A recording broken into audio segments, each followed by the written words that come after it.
East Bengal super cup জিততে না পারার প্রধান কারণ হচ্ছে জাপানি যে স্ট্রাইকারটা নিয়ে এসেছেন হিরোশি, সেই হিরোশি সারা ম্যাচে কিচ্ছু করতে পারে না।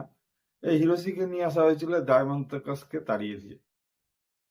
আর একজন মাঝমাঠের প্লেয়ার, সেটা হচ্ছেন রশিদ আহমেদ।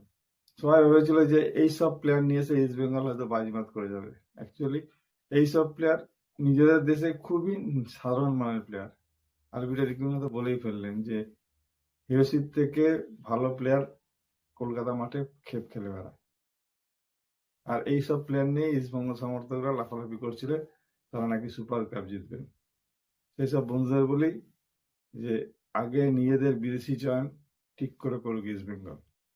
হিরোশিকে পরিবর্তন করে নতুন একজন প্রপার নাম্বার 9 নিয়ে আসুক, তাহলে ইস্টবেঙ্গল হয়তো ট্রফির মুখ দেখলেও দেখতে পারে। নচেত এবারও যদি আইসিএল হয় বানার ঘরটা শূন্যই থেকে যাবে।